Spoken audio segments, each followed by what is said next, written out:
Vamos a dar inicio a nuestra clase de hoy día y vamos a continuar pues con esta temática del agua, ¿no? Y de los cálculos y algunos conceptos que siempre son, bueno, todos los conceptos son importantes, pero digamos que hay unos más relevantes, ¿no? Que a veces no le prestamos mucha atención.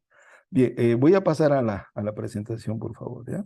Bien, bueno, ya hemos visto pues cómo calcular los diámetros, ¿no? Ya sabemos. Ahora, una de las variables que tenemos que verificar es que haya una buena presión, ¿no? En nuestros sistemas. Entonces, hay un concepto, eh, por qué no decirlo académico, de hace pues N años, ¿no? Que nos habla de verificar la presión en el aparato más desfavorable. En realidad sería del aparato de ubicación más desfavorable. ¿Cuál es la idea, no? La idea es que si nosotros calculamos la presión al aparato más desfavorable, el resto que está favorablemente mejor ubicado, pues va a estar bien. La lógica simple es esa. Voy a aprovechar un esquemita para poder compartir y luego lo vamos a... Bien, voy a aprovechar esto que lo vamos a ver, lo vamos a ver más adelante. Bien, tenemos este esquema que ya se los he mostrado, lo he puesto como tarea inclusive, y este es un esquema en el cual aquí está un tanque elevado, ¿no? Aquí hay 3 montantes de agua, y pues ocurre que este es un edificio de 1, 2, 3, 4, 5 niveles, y aquí tenemos un tanque elevado a una altura determinada, ¿no? Bien, en estos puntos, o sea, como un ejercicio académico, yo he hecho de que todas las conexiones sean las mismas, ¿sí? Y las mismas es esta, o sea, en cada punto de conexión ocurre exactamente lo mismo, ¿no? Es como una oficina donde hay pues un lavadero, hay dos lavatorios, hay 2 inodoros y hay 2 lavaplatos, ¿no? Bien, entonces, si nosotros hacemos un recorrido de las tuberías, ¿no? Entonces estamos viendo que salimos de aquí del tanque elevado, aquí va a salir todo el agua, aquí se va a repartir, llega a este punto y se va para las 2 montantes, y llega aquí a la derecha y se va para esta montante. Y en este punto 5, ¿no? Lo que hay adentro, digamos, este es un isométrico y esto es lo que hay. Bien, entonces, la idea o el concepto del aparato de ubicación más favorable es el siguiente, ¿no? Vamos a ver a la inversa. ¿Cuáles serían los aparatos más favorables en presión, ¿no? Si este tanque elevado con su altura nos da una presión, obviamente la mayor presión va a estar aquí en este piso, ¿no? Porque tiene toda la carga de agua, ¿no? Toda la carga de agua de este tanque. Si vamos subiendo, va disminuyendo, va disminuyendo, va disminuyendo, y ocurre que aquí, en este piso, en el quinto, es donde va a haber la menor presión de todo este sistema, que en este caso es un sistema de tanque elevado. Entonces, como primer punto, digamos, diremos que el aparato de ubicación más favorable es aquel que está en la posibilidad de recibir, o es el que recibe la menor presión del sistema.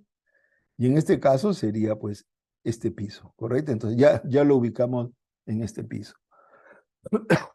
Ahora, otra, otro parámetro para ubicar este aparato más favorable es con ayuda del AutoCAD y midiendo, vamos viendo, en este caso son 3 montantes. Veamos cuál es la montante que está más lejos, ¿no? Entonces, en este caso, midiendo y todo, sale que la montante más lejos es esta de aquí. Entonces ya nos estamos acercando, ya sabemos que este es en la montante 3 y ya sabemos que está en esta conexión. Y en esta conexión, entonces, tenemos este isométrico. Entonces, lo que esta metodología nos dice es que nosotros debemos calcular la presión que da de este tanque hasta este hasta el punto más lejos. De igual modo, aquí hemos medido cuál es el punto más lejos y resulta que el punto más lejos es el punto G, ¿correcto? Entonces, el procedimiento es este, ¿no? Vamos a calcular las pérdidas de presión, ¿correcto? Desde que sale la tubería del tanque, desde que da vuelta esta T, desde que da vuelta este codo, desde que llega a este punto 5 y aquí hay un medidor, y luego aquí hay un codo, aquí hay otro codo, aquí hay una T, aquí da la vuelta, aquí hay una válvula, aquí hay una T de paso directo, una T de pase directo, 1, 2, 3, 4, 5 codos y sale el agua, ¿no? Entonces, la norma nos dice que, que la presión mínima debe ser de 2 metros de columna de agua. Este es un aparato normal. Entonces, aquí hay una presión disponible, ¿no es cierto?, que está en función de esta altura. Entonces, el concepto es este. La presión disponible que haya entre este punto, menos la pérdida de carga por tuberías y por accesorios, en este caso el medidor y esta valvulita, la diferencia tiene que darnos mayor a 2 metros. Entonces, si nosotros dimensionamos las tuberías, como ya ustedes saben, ya tenemos diámetros, tenemos todo. Entonces, el paso siguiente es ubicar el más desfavorable, que sería este, y calcular con qué presión estamos llegando. ¿Ya? Ese es el concepto. Y Disculpe, si ingeniero, nosotros, una sí, sí, consulta. diga. En la tarea que nos ha dado, justo Sí, de este sí. esquema, solamente es a poner la medida de las tuberías, ¿verdad? De la Sí, cañería. sí, sí, sí, las unidades acumuladas y la medida de tubería, nada más. Sí, eso es. Eso ya nos ha enviado la medida acumulada. Sí, sí, ya ve, entonces pongan Es solamente solamente. colocar las medidas de las Sí, tuberías, ¿no? correcto, sí, así es. Lo que En quiero que función de la tenga unidad usted, de gasto, no total. claro, eso Ya, es. gracias, gracias. Está muy Eso bien, no. no, está bien. ¿Ya? Entonces, está claro el concepto. Entonces, si calculamos hasta este, quiere decir que todo el resto va a estar bien, porque estos de aquí están más cerca, ¿no? Y estos de aquí están más bajos, o sea, sí o sí van a tener más presión. Por eso es que la metodología nos habla de calcular hasta el más desfavorable. Entonces, en muchos de los casos y muchos proyectistas, pues, hacen lo que nos exige la metodología, calculan hasta aquí y luego, de alguna forma que no se sabe, porque a veces no aparecen ni en las memorias, dimensionan todos los diámetros. Bueno, ustedes ya tienen la forma como dimensionarlo, ¿ve?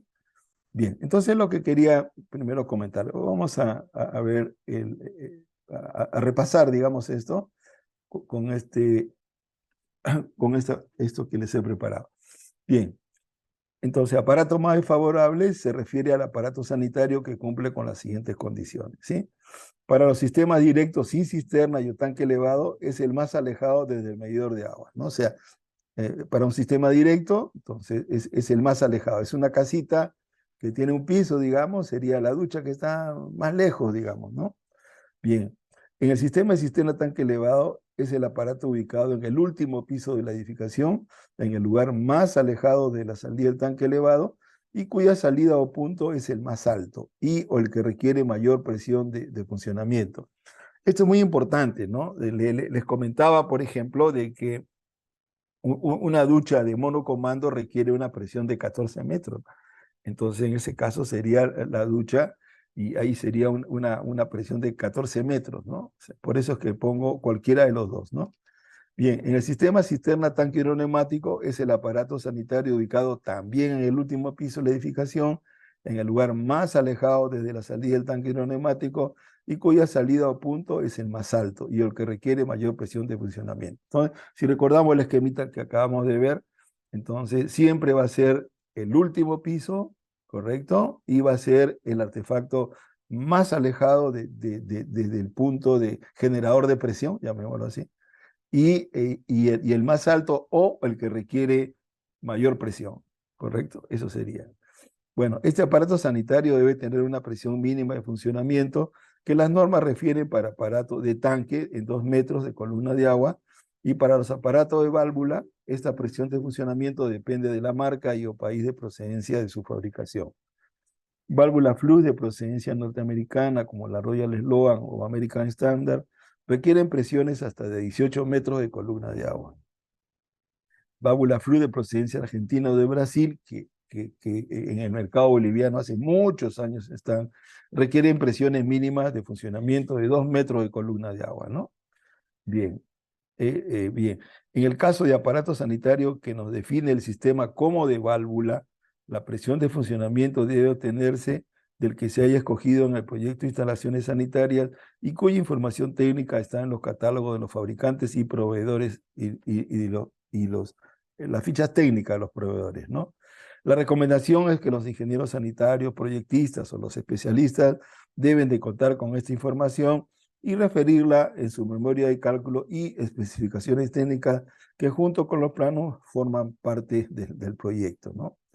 Bien, entonces este tema de los aparatos sanitarios es muy importante y quizás un poquito cambie la perspectiva tradicional, llamémoslo así, de hacer los proyectos, los cuales nos daban el plano de arquitectura y de acuerdo al dibujito, ¿no? Si nosotros veíamos un dibujo de tanque bajo, le metíamos media, y si veíamos flush, ya estábamos pensando en 1,5, ¿no? Entonces tenemos que dar un paso más adelante y tener las fichas técnicas, las características, ¿no? Podríamos estar utilizando esa válvula flush, ¿no? Tipo Hydra, hay varios nombres, ¿no? La FB también tiene ese tipo de válvula. Entonces, que nos dicen que la presión es 2 metros, ya no tenemos que trabajar con 18 metros de presión. Entonces, por eso es importante definir los aparatos artefactos sanitarios desde un comienzo, ¿no? Entonces, un aparato o artefacto más favorable podría ser el calentador de agua directo, digamos, que no tiene almacenamiento. Algunos fabricantes, sus catálogos técnicos refieren presiones del orden de 9, 17 y hasta 24 metros de presión. Esto lo vamos a ver cuando lleguemos a agua caliente con más detalle, ¿eh? Entonces es importante, antes de tomar la decisión de ubicación del aparato más favorable, tener la información técnica correspondiente del fabricante. Por eso la definición de aparato cuya salida o punto es el más alto o el que requiere mayor presión de funcionamiento, ¿ya? O sea, guarden este concepto. Bien. Bien, ahora vamos a ver cómo es el cálculo del ingreso de agua de la República, ¿no? Hasta ahora hemos calculado diámetros de cuartos de baño, podemos calcular de alimentadores y estamos en esa capacidad. Ahora vayamos avanzando un poco en los otros componentes del proyecto, ¿no? Entonces tenemos una tubería de ingreso de agua de la República. Está referida pues a la conexión domiciliaria instalada por la empresa de agua, ¿no? En el caso de la ciudad de La Paz es EPSAS, ¿no? Y ellos son los que nos dan las conexiones. En fin, cada departamento pues tenemos una empresa, ¿no?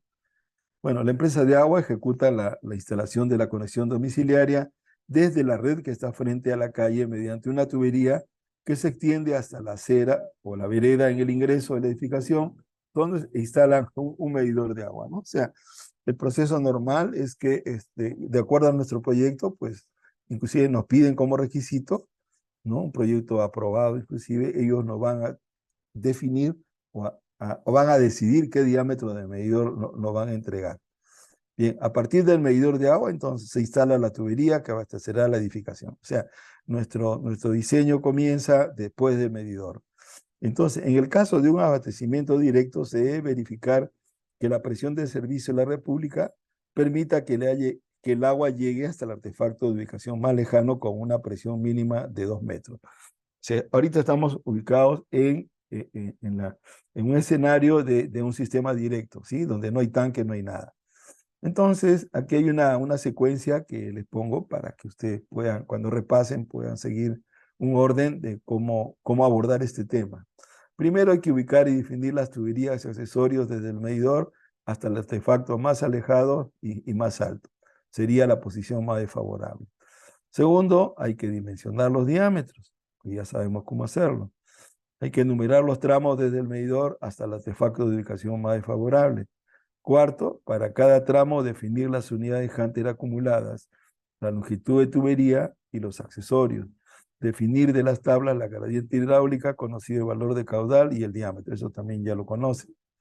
luego calcular la pérdida y carga en cada tramo y calcular la longitud equivalente total, que sería la longitud del tramo más la longitud equivalente por accesorios. Otro, calcular la pérdida y carga, que solamente es la gradiente multiplicado por la longitud equivalente total.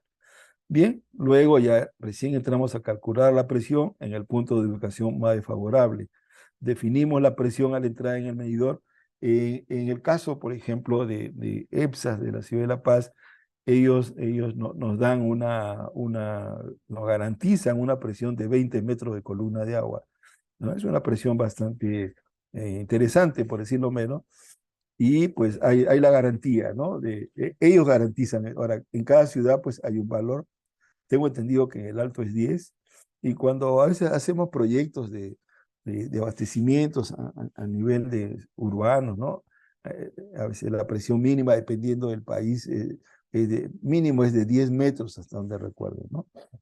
Bien, entonces, una vez que definimos la presión en el medidor o que tenemos esa información, calculamos la pérdida de carga en el medidor. Bien, en el tema de medidores ocurre lo siguiente. Cada empresa pues tiene sus marcas, inclusive de medidores que utilizan, y entonces cada marca pues tiene sus propias especificaciones técnicas, y dentro de sus especificaciones técnicas ellos nos reportan cómo ocurre la pérdida de carga en función de los caudales. Quiero mostrarle una, por ejemplo, esta de aquí, que es de medidores Iguazú, ¿no? Pero hay varias marcas. Entonces, por ejemplo, en esta tabla, ¿no? Hay una curva aquí. Hay una curva donde está el caudal, ustedes ven aquí, está en metros cúbicos por hora, y está las pérdidas de carga del medidor, ¿no? Y para diferentes diámetros de medidores. Este es para diámetro de media, este es para diámetro 3/4, este es para 1, este es para 1,5, y así. Este es para 2 pulgadas, este es para 2,5. Normalmente en viviendas trabajamos con media. Ya edificios de 3 pisos, un poco más, ya recién comienzan a dar 3/4, 1, en fin, va creciendo, ¿no? Entonces, la idea de esta tabla es: uno calcula el caudal en metros cúbicos por hora, ¿no? Y digamos que sea 1, digamos, para poner una idea. Entonces, uno lo levanta hasta aquí, y el más chiquito es media, ¿no es cierto? Entonces, en este caso sería como un 1,1 la pérdida de carga, ¿no? Le reitero, cada medidor tiene cada marca de medidor tiene su propia curva, ¿ya? Entonces, luego hacemos la sumatoria de pérdida y carga, entonces, entre el medidor y el punto de ubicación más favorable, el más alejado y el más alto, que es lo que vamos a hacer ahora de un modo práctico. Entonces, la pérdida de carga total será igual a la pérdida del medidor y a la sumatoria de pérdidas de carga, de longitud, de accesorios, y eso sería.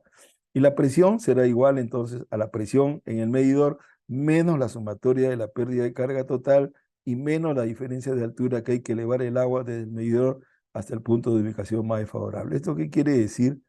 De que vamos a ver este esquemita que vamos a usar. Entonces, aquí tengo la presión. Entonces voy a descontar la pérdida de carga del medidor, la carga por esta tubería, por este codo, esta T que da la vuelta, esta válvula, esta T de paso directo, esta T de paso directo. Aquí un codo, otro codo, otro codo, otro codo, y aquí sale el agua. Pero esto de aquí, esto está, pues, esto está en un nivel y esto está en otro nivel. Entonces, como tiene que elevarse, entonces eso también se considera como algo en contra, digamos, en el sentido de que la presión disponible tiene que levantar este poquito, y al final tiene que quedar 2 metros de columna de agua. Bien, entonces, si la presión calculada es menor a 2 metros, entonces habrá que aumentar el diámetro de la tubería de ingreso. Eso puede ocurrir, ¿no? De que hacemos todos los cálculos y, caramba, y no nos sale, pues, 2 metros de columna de agua. Entonces, una alternativa, pues, es aumentar el diámetro de ingreso. Ahora, si la instalación en la cual pretendemos hacer un sistema directo es muy grande, entonces la verdad que así haya muy buena presión, no vamos a poder cumplir. Entonces ahí es que tenemos que pensar de hacer un sistema indirecto, cualquiera de los que hemos visto. Entonces, si esto no permite llegar a una presión de 2 metros, entonces habrá que ir aumentando los diámetros en todo el recorrido hasta que se logre la presión que... Este es algo más académico que práctico, ¿no? Que realmente tampoco se puede estar creciendo los diámetros, pues, para tener la pérdida a cero. De repente la presión ya es muy pequeña y ahí tenemos que decidir. Por eso es muy importante el dato de la presión de servicio, ¿no? Y, pues, y eso varía pues de ciudad a ciudad. En el caso de La Paz, pues es un poco más favorable porque toda la fuente de agua está pues arriba, ¿no? Y tenemos toda la hollada y en la zona, por ejemplo, de la zona sur, las presiones, como les he comentado, llega al orden de 50 a 100 metros de columnas de agua. Bien, es muy importante entonces los sistemas directos, el conocer la presión de agua en el medidor que se obtiene de la empresa de agua. Si por Una alguna consulta, razón... ingeniero. Sí, sí, diga. Por ejemplo, en La Paz, yo soy de Santa Cruz, pero me imagino que en La Paz las redes de distribución, los tanques están arriba y en la oleada están con buen nivel. Sí, Dentro de la sí. matriz, para considerar, para que no revienten las cañerías, ¿tienen Ah, sí, reductores sí. de presión? Sí, sí, tiene reductora de presión, sí, bastante. Tiene, está lleno de reductoras porque es bien alto, altísimo, Ah, ya, realmente. Si la ciudad está dividida en zona de presión. En el caso de Santa Cruz, ¿no? Por gracias. ejemplo, ahí todo es bombeo, ¿no? Entonces, Sí, todo de bombeo. relativamente hay buena presión también, ¿no? No sé ahorita cuál es el valor que estén dando. 28, ¿Cuánto? 28. Ya ves, bien, pues muy buena presión realmente, ¿no? Y bien, qué bueno, ese es un buen dato, ¿no? Yo hace años estuve en el plan maestro de Santa Cruz, creo por el año 1997, si mal no recuerdo, y pude ver, pues hay muy buena información en Santa Cruz, ¿no? Por lo menos de Zaguapac, con el cual trabajamos el plan maestro, vimos que tiene muy buena información y al punto creo nuestro colega nos está corroborando con un número bastante contundente, ¿no? 28 metros, entonces ya sabemos, y ahí con ese dato es que de ahí recién comienza nuestra lógica de qué sistema definir. Y así, cada departamento, cada ciudad tiene sus propios valores, digamos, ¿no? Me reitero, en el caso de La Paz, ellos garantizan 20, pero hay zonas que hay mucho más, ¿no? Entonces, bueno, ese dato es importante, ¿no? Para poder decidir si nuestro sistema va a ser directo o no. Bien, entonces veamos este es un ejemplito. Gracias, señor. No, a ustedes las gracias por su consulta. Entonces, vamos a calcular, entonces, esto fue en su sistema directo. Por si acaso, este modulito, académicamente lo estoy tomando como ejemplo para todos los cálculos que vamos a hacer. ¿Ya? Uno para ir familiarizándose y sobre todo lo importante es la parte conceptual. Entonces, hemos dicho, en este caso, el artefacto de ubicación más favorable sería el punto G, ¿no es cierto? Porque hemos medido y aquí nos sale que es el más lejos, por esa razón. Entonces, medimos con el AutoCAD y aquí sale que el MA es 5 metros, el AE es 7 metros, el EF es 2, y el FG es 3. Esto es medido, ¿no? O sea, es un dato que sale de nuestro proyecto. Y la diferencia entre cotas entre el medidor y este de aquí es 1,20. O sea, este es un lavadero, ¿no? de cocina, digamos, ¿no? Y la diferencia de altura es 1,20. Y la presión en el medidor estamos poniendo que es 15 metros. ¿Sí? Si tuviéramos Santa Cruz ya sería 18, si tuviéramos ¿cómo se llama? En La Paz sería 20, ¿no? Como referencia. Y en el Alto 10 nomás, ¿no? Como referencia. Bueno, bien, entonces este es lo primero. Una de las cosas que le recomiendo es poner esta simbología, ¿no? Por ejemplo, medidor M, el, el lavadero L, el lavaplatos, el inodoro W, el lavaplatos. Sí, es conveniente, sobre todo cuando hacemos los planos de planta y después vamos haciendo isométricos, ¿no? Para no perder la ubicación. Entonces, el primer paso que vamos a hacer es calcular las unidades Hunter y caudales por tramo. Bien, y eso ya lo sabemos hacer. Entonces, hacemos nuestra tabla y colocamos aquí el artefacto, aquí está las unidades de Hunter parcial y vamos acumulando conforme nuestro tramo. Y perdón, ahorita lo que estamos haciendo es calculando los diámetros, ¿sí? Vamos a colocar los datos de diámetro y pues ir teniendo nuestros valores sobre todo este de aquí, ¿no? De la gradiente hidráulica, que es el que nos va a servir. Entonces, vamos acumulando unidades Hunter y en el tramo DC, en este tramo de aquí, está la unidad es 1, en el tramo CB sería 3 y en el tramo CB el parcial, ¿no? Y el acumulado sería 4, ¿no? En el tramo BA, que es este de aquí, va a ser el acumulado de estos 3 y vamos llenando nuestra tablita. Aquí está 7. En el tramo GF sería este de aquí, que es un lavatorio, sería un lavamanos, sería 1, perdón, y aquí sería 1. En el FE, perdón, FE sería este más este, en FE, y en el EA tenemos este de aquí, sería el lavaplato más estos 3, y estamos hablando entonces de 7 unidades de Hunter. Y por último tenemos el AM, que nos va a dar 14. Entonces, como práctico ya sabemos, vemos y colocamos nuestros diámetros solamente considerando la tablita de selección. Y ya tenemos nuestros diámetros, entonces vamos armando esta tablita donde está, digamos, ya lo que sí nos importa, ¿no? Que es definir los valores de Q para el tramo más favorable. Entonces el tramo más favorable va a ser GF, FE, EA y AM, ¿correcto? Y es lo que ponemos aquí. Entonces colocamos las unidades Hunter acumuladas, que la tenemos por acá, colocamos los diámetros que hemos calculado y ya podemos ir poniéndolo así en el planito, como está aquí. Y ya con la tabla de Hassen-Williams, como ya tenemos unidad de Hunter y tenemos diámetro, vamos a obtener los siguientes valores, los ponemos en la tabla y ya tenemos aquí nuestra tablita preparada para poder calcular la pérdida de carga. ¿Sí? Ahorita ya estamos encaminados a calcular la pérdida de carga. Bien, entonces calculamos la pérdida de carga por tuberías. Aquí en este caso lo estamos separando. Se podría trabajar también en un solo cuadro, teniendo la longitud por tramo, pero un poquito para poder explicarlo más conceptualmente, lo he separado. Entonces aquí tenemos los tramos, ya lo que nos importa es la gradiente, tenemos la longitud, que lo hemos medido, y la pérdida de carga va a ser simplemente la gradiente por la longitud, y obtenemos estos valores, ¿no? 0,23, 0,42, 0,38, 0,16, y la pérdida de carga entonces por tubería sería 1,19. Entonces, este es un valor. Y nuestra segunda tarea sería calcular entonces la pérdida de carga ahora por accesorios, ¿no? O sea, desde aquí, toda esta vuelta hasta aquí. Bien.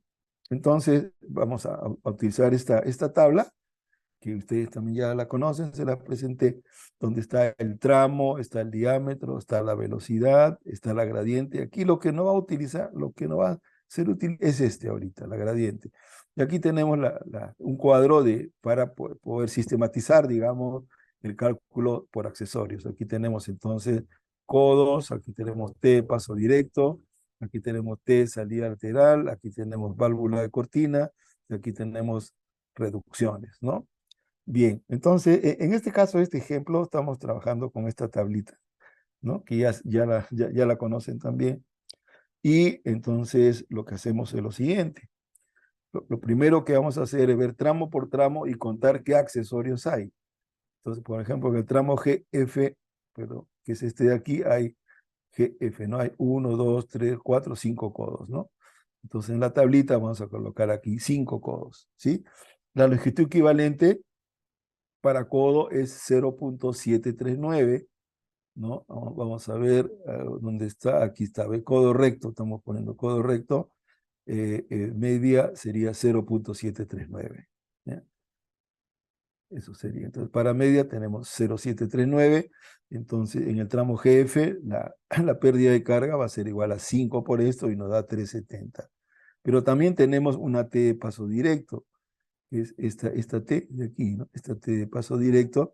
Igual, vamos a la tabla y buscamos, perdón, está aquí, T de media, Y aquí está T de paso directo, sería 0.364, ¿no? Entonces T de paso directo, aquí está 0.364, aquí está redondeado, ¿no? 0.4. Entonces, y aquí tenemos entonces, en el tramo GF, tenemos la longitud por codos y aquí tenemos la longitud por T de paso directo. Y en este total tenemos la suma de los parciales. Y aquí está entonces 406, ¿no? Con ese mismo razonamiento, pues seguimos, ¿no? Seguimos el tramo FE, en el cual nos dice que hay una T de paso directo. Igual, este tramo es una T de paso directo, solamente es eso. Y aquí ponemos entonces su equivalente, 0.364, aquí está 0.4, pero tenemos una reducción. Como hemos puesto los diámetros, ya sabemos que este tramo de aquí es 3/4. Y la lógica es, esta T es del diámetro mayor, por si acaso, siempre. Y como aquí tiene que reducir para el punto, aquí va a haber media, y aquí también tiene que haber una reducción. Entonces, pues de la misma tabla sacamos este valor de 0.164. En la hoja que les he dado automatizada está también digamos, más práctico cómo poder calcularlo, ¿ya? Porque en esta hoja de las reducciones, si ustedes pueden ver, digamos, no hay valores tan directos, ¿no? Aquí están las relaciones de diámetro a diámetro, pero en la fórmula que les he dado ya está desarrollado, ¿ya? Con eso pueden entenderlo. Bien, entramos entonces al tramo EA, donde hay una T de salida lateral y una válvula de compuerta. En este tramo EA, entonces tenemos esta válvula de 3/4. Aquí está la válvula de 3/4, ¿sí? Y con su longitud equivalente, que es 4.837. Entonces aquí está 3/4, venimos aquí. Y aquí está 4.837. Bien, aquí quiero hacerles un comentario, ¿no? Un comentario. Esta es una de las tablas que nos da la posibilidad de trabajar con la válvula todo abierta, con la válvula 3/4 abierta perdón, con media, un cuarto media y 3/4 de cerrada, ¿no? Perdón, al revés, ¿no? Hemos dicho o hemos conversado, ¿no? De que a veces tenemos presiones, aún la presión de 2 metros nos da mucho caudal, digamos, ¿no? Entonces, cuando ustedes hagan el cálculo, tienen la opción, eso depende de ustedes, de considerar, pues, trabajar con la válvula cerrada o la válvula abierta. Siempre sí, lo que va a encontrar es que se calcula con la válvula abierta. Pero muy a propósito les he puesto esto, para que ustedes vean que uno tiene la posibilidad y lo que miren la diferencia que hay en longitud equivalente cuando uno cierra una válvula, ¿no? Aquí entre una media cerrada y 3/4 hay casi 5 veces más la pérdida de presión. Ya eso por si cuando repasen, no les llame la atención esto, y para que les quede un poco la idea de que el proyectista, pues, puede tomar la decisión. Eh, lo normal sería que consideren solamente ¿cómo se llama? Como abierta nada más. Bien, entonces, por último, llegamos al tramo AM, donde tenemos un codo de una, ¿no? Este codo de una, cuando es 1.420, ¿no? Vamos a ver aquí, codo de una, 1.420. Y solamente tenemos eso como pérdida de carga, lo multiplicamos por la gradiente y nos da este valor. Sumamos la pérdida de carga y nos da 0.88. Entonces, lo saltaremos un poquito hasta aquí para ver hasta ahora lo que tenemos. Es la pérdida por tubería, sería 1.19, por accesorio sería 0.88 y nos faltaría por el medidor.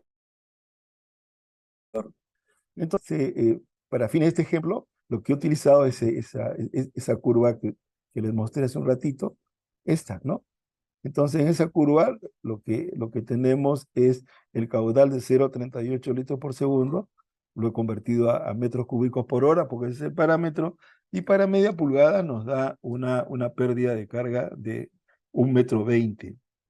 Quiero comentarles algo también, ¿no? Como de que los medidores modernos cada vez están hechos de modo tal que no pierden mucha presión. Posiblemente si leen alguna bibliografía van a encontrar a veces como que lo máximo que puede perder es 10 metros, pero lo mejor, lo correcto es trabajar con una curva de la empresa, de la ciudad donde uno está haciendo el diseño, ¿no? Como quiera que sea, este es un referente, eso sí también que quede claro, ¿no? Entonces, la pérdida de carga total va a ser la sumatoria y nos da 327. Entonces, antes del medidor estamos definiendo una presión de 15 metros.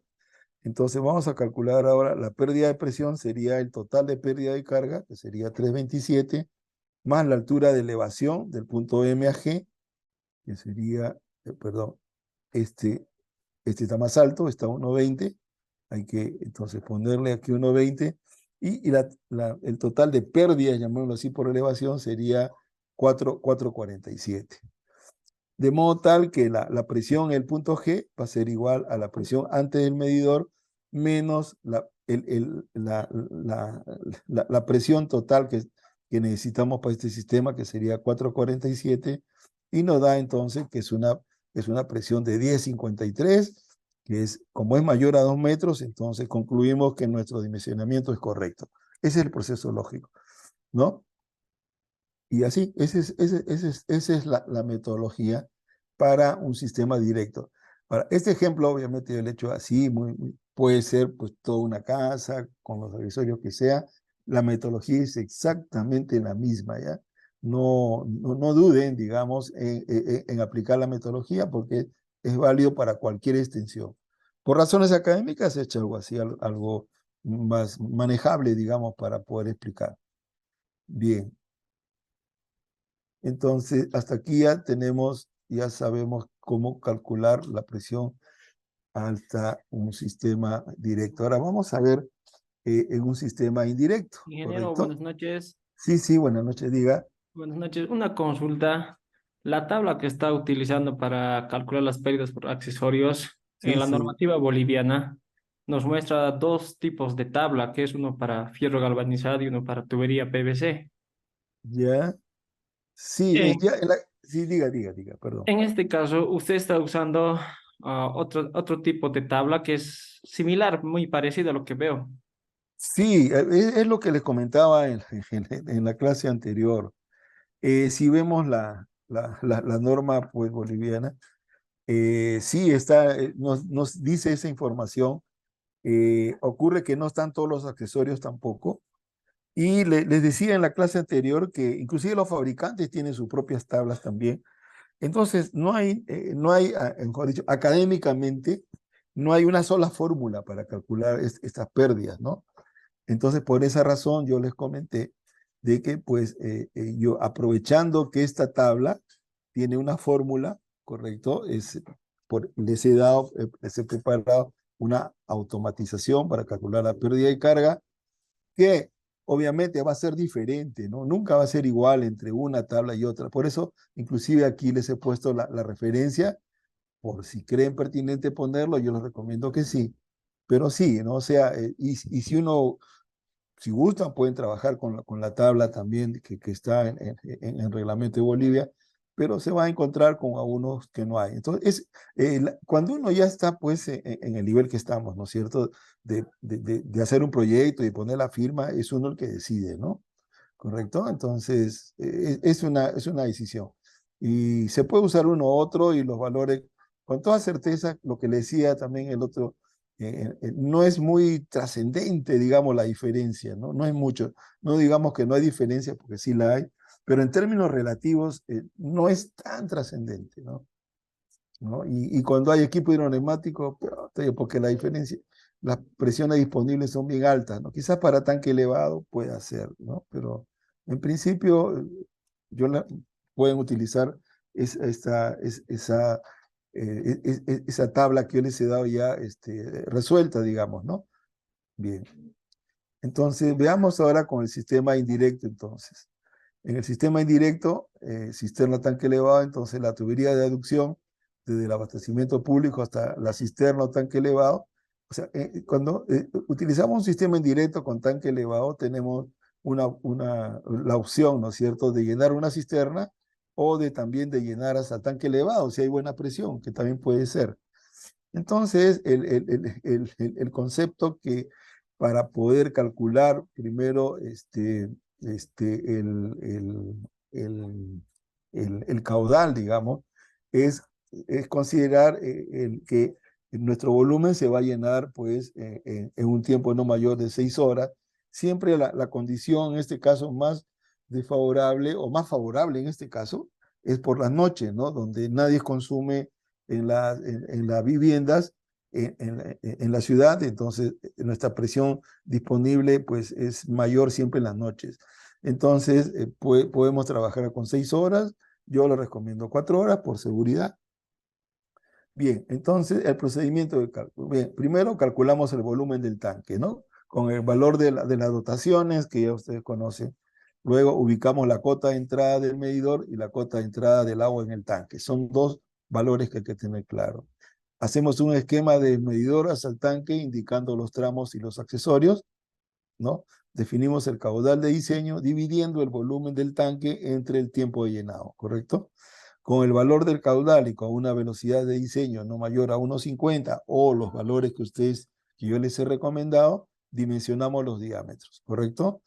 Entonces calculamos la presión de llegada al tanque y esta debe ser mayor de 2 metros. O sea, ahorita estamos calculando entonces la presión hasta en este caso sería nuestra cisterna o nuestro tanque elevado. Vamos a hacer un ejemplo práctico, este sería el medidor, aquí está la toma de agua, aquí está la conexión, ¿no? Y aquí tenemos una instalación, ¿no? Este es un esquema, ¿no? Entonces, los datos para este problema es que la presión en el medidor es 20 metros, aquí. El tanque de agua tiene un volumen de 20 metros cúbicos, la cisterna, y el tiempo de llenado es 4 horas, y la longitud del tramo, que la medimos, sale 25 metros, y en ese trayecto tenemos una válvula de cortina o válvula con puerta, tenemos 3 codos, 1, 2, 3 codos, tenemos una válvula de flotador.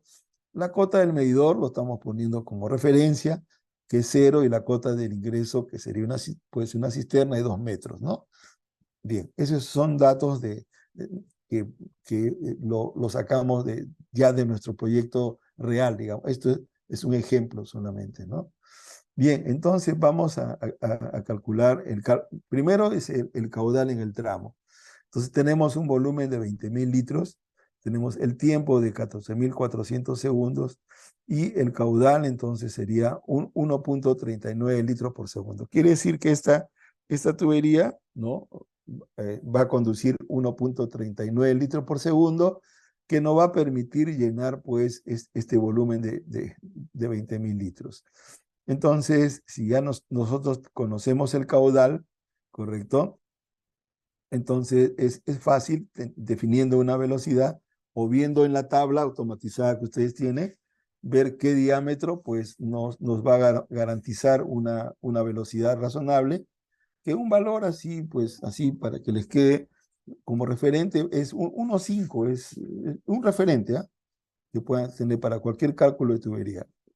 No está en los máximos, pero está dentro de lo que yo considero recomendables. Entonces, de la tabla de Hansen-Williams vamos a tener las variables de la gradiente y de la velocidad. Aquí estamos viendo que es una velocidad razonable con un diámetro de 1,5. Entonces, lo que nos faltaría calcular, entonces, la pérdida de carga en tuberías. Hemos dicho que como dato del problema tenemos 25 metros, entonces la pérdida de carga por tubería va a ser pues 25 por 0.054, que es lo que está aquí. Y nos da la pérdida de carga por tubería 1.36 metros. El paso siguiente que hacemos es calcular la pérdida de carga por accesorios. Y solamente tenemos este tramo, ya sabemos que este es 1,5. De igual modo, esto lo colocamos siempre es como referencia, es bueno ponerlo, ¿no? El caudal, la velocidad y la gradiente. Aquí tenemos nuestro cuadrito de accesorios y válvulas. Hemos visto, codos, hay 3, es nuestro dato, 1, 2, 3, 1, 2, 3. Tenemos válvula de cortina de compuerta, es una. Válvula de flotador es una, que se refiere a esta de aquí. Y entonces aquí vamos colocando los valores de longitud equivalente. En el caso del codo sería 1.554, válvula de cortina 0.328. Y aquí en el caso de válvula de flotador, que no hay inclusive en ese cuadro grande, ¿no? Estamos asumiéndolo como una válvula globo abierta, ¿no? En realidad la válvula de flotador no es una válvula de llave angular y es bien similar al concepto de una válvula de globo, ¿no? Por esa razón lo he considerado. Eh, Cuando no haya información directa, digamos, entonces uno puede pues asumir alguna similitud, ¿no es cierto? En este caso es lo que estamos haciendo, asimilando una válvula de flotador a lo que es una válvula de globo abierta, ¿no? Y el total, entonces, de todas nuestras longitud equivalente nos da 22,16 y la pérdida de carga sería por la gradiente y da 1.21. Entonces, hasta este punto, ¿qué es lo que tenemos? Tenemos que la pérdida de carga por tuberías es 1.36, la pérdida por accesorios es 1.21, la pérdida por el medidor, igual lo hemos sacado de la tablita, para 5 metros cúbicos por hora y 1,5 nos dice que la pérdida de carga es 3 metros, ¿no? Aquí está, 3 metros. Ojo para estas condiciones. El total entonces nos da 5,57. Ahora, nuestro objetivo, no se olviden, es calcular con qué presión estamos llegando acá y pues tiene que ser mayor a 2 metros, que es lo que nos dicen, ¿no? Entonces, la presión tenemos antes del medidor, tenemos dato 20 metros y la pérdida de presión sería pues el total de pérdida de carga, que es 5,57, la altura de elevación de MAT, que hemos dicho que está en 2 metros, y el total de pérdida por elevación sería 7,59, y entonces la presión sería pues 20 menos 7,59 y nos da 12,41, ¿no? Entonces estamos viendo que estamos llegando pues con una muy buena presión, ¿no? Bien, habría entre comillas la tentación, como es tan grande, de repente de bajar esto a una, ¿no? O bajarle hasta 3/4. Lo que va a ocurrir es esto, que se puede hacer, pero vamos a obtener velocidades muy altas, ¿ya? Recuerden que uno de los parámetros que a veces no se considera es el tema de lo que es los ruidos y las vibraciones, ¿no? Entonces, eso, por si acaso, se puede razonar de ese modo y uno decir, caramba, ¿no? Me estoy llegando con una buena presión. ¿Puedo reducir el diámetro? La respuesta es sí, se puede. Mi recomendación sería, no se debe por el tema de, la, de, los, de las pérdidas por fricción, que va a hacer que se desgaste más el tubo, va a haber más velocidad. ¿Ya? Ese es un concepto que se los comparto y ustedes al final siempre como proyectistas tienen la decisión de poder cambiarlo, ¿no? Bien, entonces, esto le voy a dejar como una tarea. Es lo mismo, solo que va a considerar ahora si la altura entre el medidor y la salida del tanque fuera de 11 metros, ¿no? Calcular si cambiando el diámetro de 2,5 se llegaría a una presión mayor a 2 metros. Sí. Lo que quiero es que practiquen un poco y prácticamente es hacer lo mismo para esta condición, que lo único que cambia es la salida, la altura entre el medidor y la salida fuera de 11 metros, o sea, aquí era 0, ¿no? O sea, perdón, aquí era 2 metros, ahora estamos viendo, podría ser un tanquecito elevado, ¿no? Entonces quiero que ustedes vean qué ocurre con los diámetros, nada más. Bien, y aquí les dejo este formatito, aquí está, para que ustedes lo llenen nada más, ¿no? Y al final va a salir un valor que es el que ustedes van a calcular. Bien. Entonces, ahora vamos a ver el cálculo en sistemas con cisterna con tanque elevado. Bien.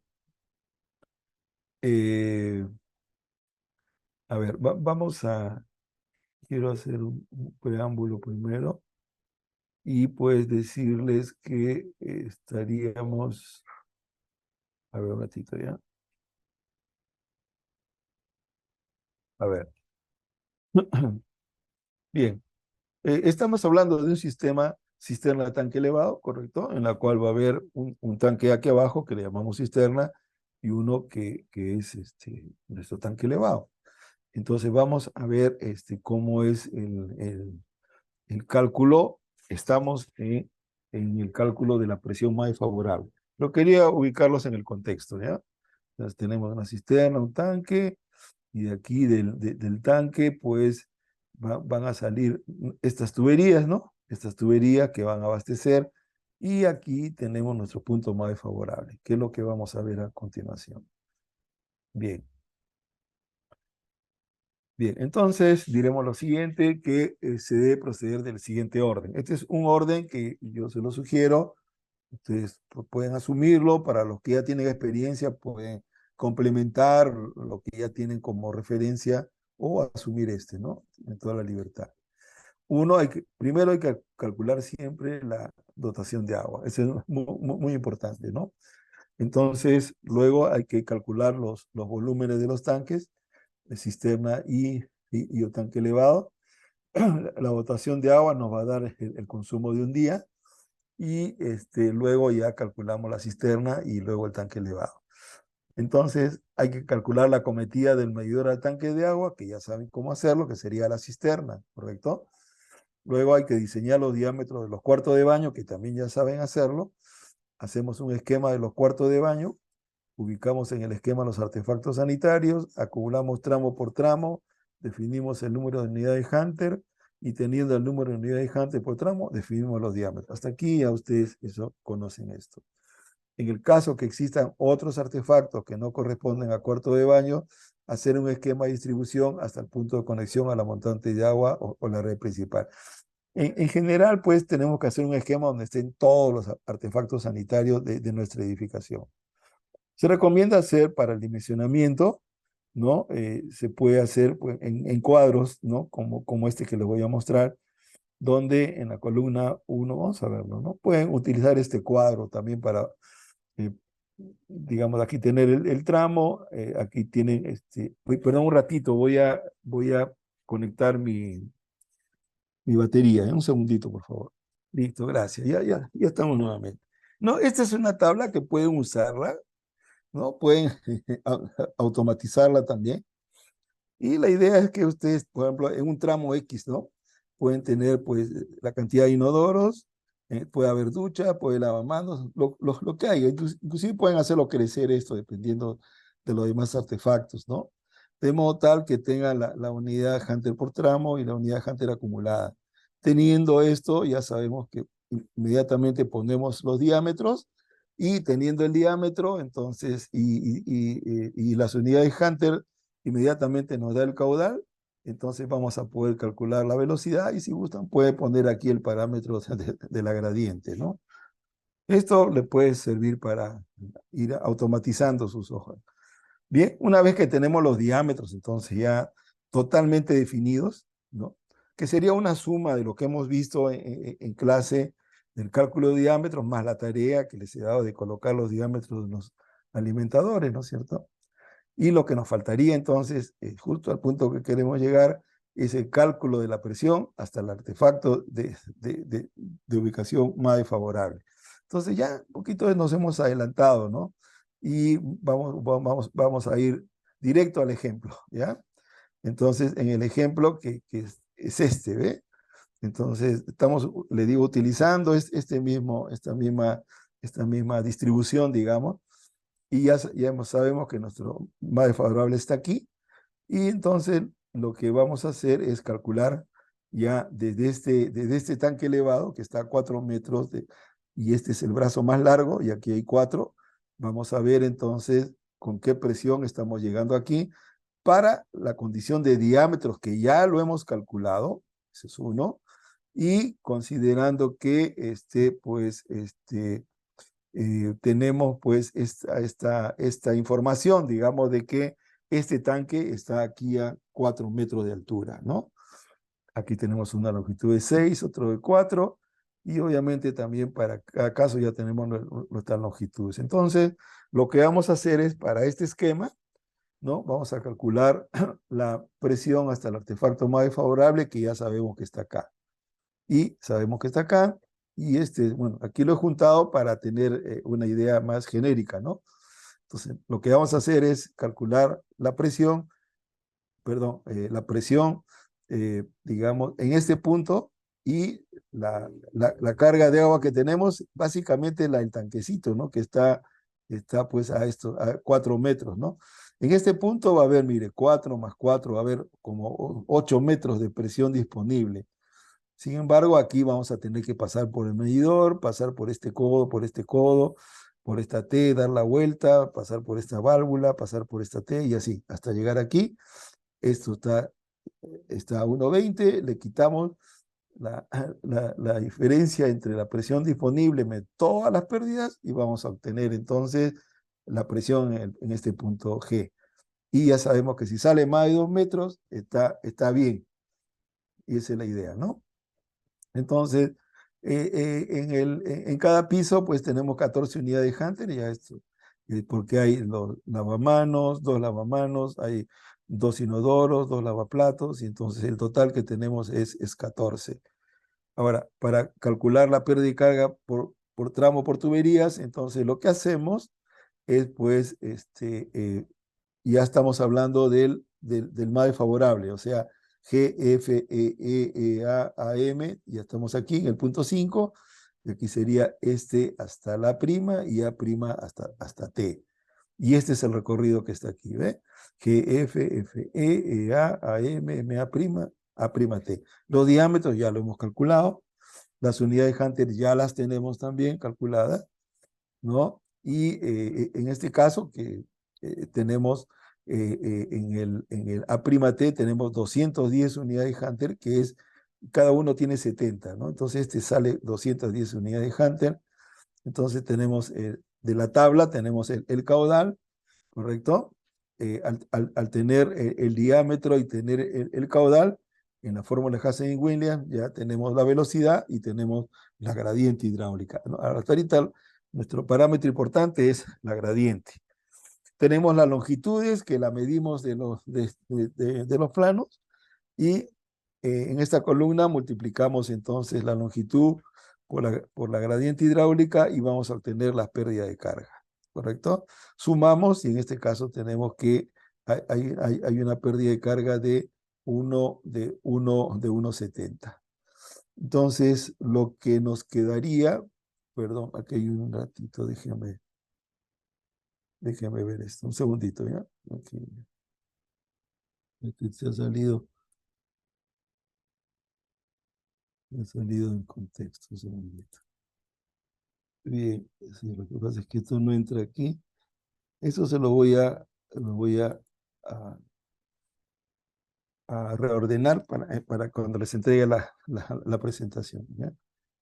Bien, entonces, perdón un ratito. Bien, entonces aquí pues tenemos ya para cada tramo, ¿no? Digamos el GF, tenemos entonces que tenemos 5 codos, ¿no? Ahora, tenemos 5 codos. En ese tramo GF hay una T de paso directo y nada más, ¿no? Entonces, colocamos las longitudes equivalentes, multiplicamos, y en ese tramo GF lo que nos va a salir entonces es que la longitud equivalente total es 406, y la pérdida de carga va a ser igual a la gradiente hidráulica por ese valor, ¿no? Bien, un ratito. Ya está. Bien, vamos a dejarlo ahí para que nos sirva. Bien, bien, entonces lo que tenemos es el GF, ¿no? GF está aquí, es el primerito, que son 5 codos, ¿correcto? Y entonces aquí tenemos nuestra pérdida de carga. Luego el segundo tramo es el FE, está aquí, es el FE. Y en el FE, pues ya tenemos solamente pues, solamente una T de paso directo, ¿no? Que es esta que está aquí. Es esta que está aquí. En el EA ya tenemos una T de paso directo y también tenemos una reducción, ¿no? Prácticamente es el mismo cálculo que hicimos anteriormente, ¿no? Pero vale que lo consideremos de nuevo. Y así, vamos avanzando en LA, que habría aquí pues estamos en 3/4 con una válvula de compuerta. Estamos hablando de esta de aquí. Ya estamos aquí donde hay pues una válvula de compuerta y también tenemos una T de salida lateral y la pérdida de carga es 0,20, ¿no? Estamos hablando de este tramo de aquí. Bien. Y por último, o nos vamos acercando, entonces vamos yendo hacia nuestro tanque elevado y el tramo MA' sería pues este de aquí, de M hasta aquí estamos, punto 5, aquí se iguala, ¿no? Aquí sería todo este tramo hasta aquí, donde hay lo siguiente, ¿no? Tenemos entonces el tramo de prima, hay una T de salida lateral, hay una reducción. Y por último, en el tramo A'T, solamente tenemos una T de salida lateral y normalmente, por si acaso, en los tanques elevados, aquí tiene su válvula de compuerta, ¿ya? Por eso es que aparece aquí este valor de la válvula cortina. Bien, entonces, la pérdida de carga por accesorios, si sumamos todo, va a salir 0,96. Bien, entonces lo que ahorita tenemos entonces es la pérdida de carga por tubería 1,70, tenemos la pérdida por accesorios que es 0,96 y la pérdida por el medidor sería 1,20 y el total entonces de pérdida sería 3,86. Entonces la presión antes del medidor sería esta de aquí, la presión disponible que está aquí antes del medidor sería pues esta altura, ¿no? Más esta altura, que serían 8 metros. Esa es la altura estática que tenemos entonces vamos a chequear qué pasa si es que llegamos con más de 2 metros, ¿no? Entonces el total de pérdida de carga es 3,86, la altura de elevación es 1,20 y el total de pérdida de carga entonces sería pues la suma de 3,86 más 1,20 sería 5,06 y la presión, el punto G sería entonces 8 metros menos 5,06 y tenemos una presión disponible de 2,94 metros, ¿no? Luego, pues nuestro dimensionamiento es correcto. Bien, y eso sería todo el proceso que tenemos que hacer en cualquiera de las condiciones que nos encontremos en cualquier problema, en cualquier tamaño de edificio, el concepto sigue siendo el mismo, ¿sí? Entonces, lo que yo les aconsejo siempre es que hagan sus esquemas, ¿no? Así esquemas como estos, ¿no? Y pues llegado el momento, como es el caso, pues tener también el isométrico nos permite hacer un conteo de accesorios, nos permite medir y es mejor siempre, ¿no? En el caso de que aquí hiciera más recorrido, es mejor tenerlo, digamos, como isométrico, ¿no? Más bien la norma boliviana como que nos dice que tenemos que presentar isométricos y eso es algo muy bueno, ¿no? Hay otros países como el Perú que no lo exigen, ¿no? Bien, entonces eso sería lo que nosotros tenemos que hacer siempre que estemos en un sistema de cisterna con tanque elevado, ¿no? Entonces, hasta ahorita, a ver, hacemos un recuento de lo avanzado, ya sabemos calcular el diámetro de la tubería desde el medidor para adelante hasta la cisterna. Luego, pues, sabemos ya calcular los diámetros, ¿correcto? De todo el sistema, del tamaño que sea, y sabemos calcular la presión hasta el artefacto más desfavorable, ¿correcto? Bien, entonces vamos a ver ahora qué es ¿Qué es lo que ocurre con los siguientes cálculos, ¿no? El siguiente paso que nos quedaría, ya, lo que nos faltaría entonces es cómo calcular nuestro equipo de bombeo, entendiendo que el equipo de bombeo pues está formado, aquí tengo un esquemita, este sería, ¿no? Para calcular el equipo de bombeo hay que tener dos variables, el caudal, que básicamente es la máxima demanda simultánea, y la altura dinámica, que va a ser igual a, y ahora es lo que vamos a ver ahorita cómo calcular, la diferencia entre la altura de elevación y más las pérdidas de carga, que también ya saben calcular ustedes. Bien, antes de comenzar a desarrollar este tema, quiero compartirles algo que es, a mi criterio, muy importante y que a veces hay una mala lectura, digamos, de lo que es las bombas de agua, ¿ya? En principio, pues tenemos aquí, esta es esta es una bomba, por ejemplo, vamos a ver, ¿no? Esta es una bomba de agua, una bomba centrífuga, digamos, normal, ¿no? Esta es una bomba de agua. Y esta bomba, pues, tiene dos componentes muy importantes, ¿ya? Uno es el motor y otro es la bomba. En realidad la bomba es esto que está aquí y que está aquí, está desarmado y les he conseguido esta presentación para que ustedes vean qué hay adentro. Y en realidad, como ustedes pueden ver aquí adentro hay como unas hélices, ¿no? Como unas. Entonces, enseguida les voy a pasar un videito para que ustedes vean cómo funciona una bomba centrífuga y lo que quiero compartirles es esto. Miren, ven. Cuando tenemos aquí en este esquema, tenemos una bomba, ¿correcto? Tenemos aquí la tubería que pues es conocido en cualquier bibliografía, le llaman pues tubería de succión. Esto de aquí, pues al funcionar la bomba, este es el motor y esta es la bomba.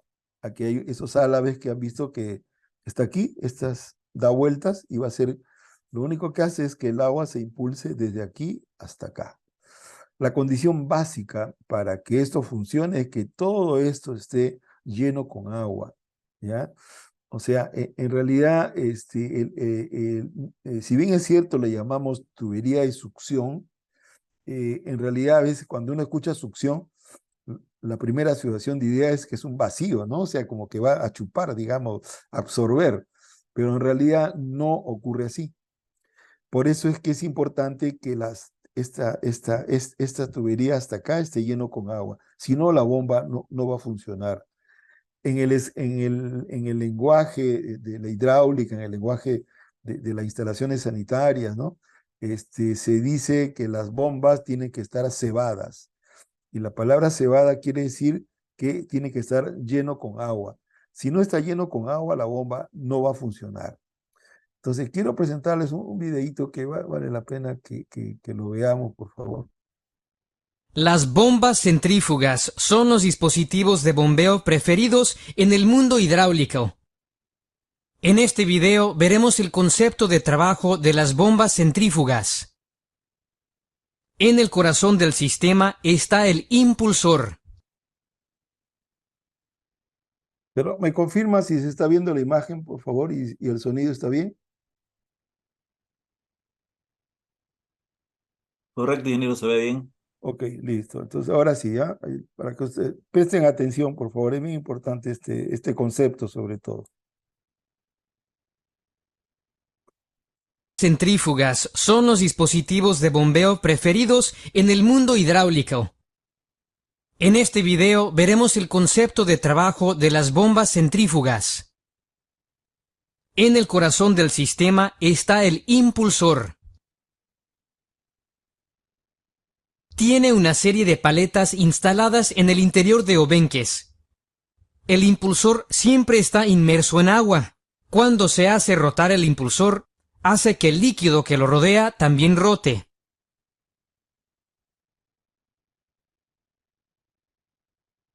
Esto imparte fuerza centrífuga a partículas de agua. y el agua se mueve rápidamente hacia afuera. Como la energía mecánica rotacional es transferida al fluido, a la descarga del impulsor, tanto la presión como la energía cinética del agua se elevará. En el lado de succión, el agua se está siendo desplazada, así que la presión negativa será inducida en el ojo. Dicha baja presión ayuda a succionar una corriente de agua fresca de nuevo en el sistema.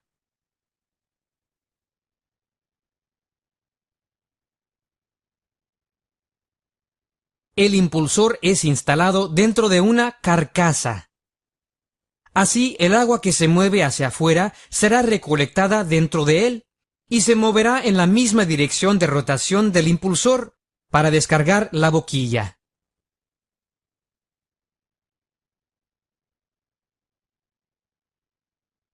Aquí se puede notar una especialidad de la carcasa.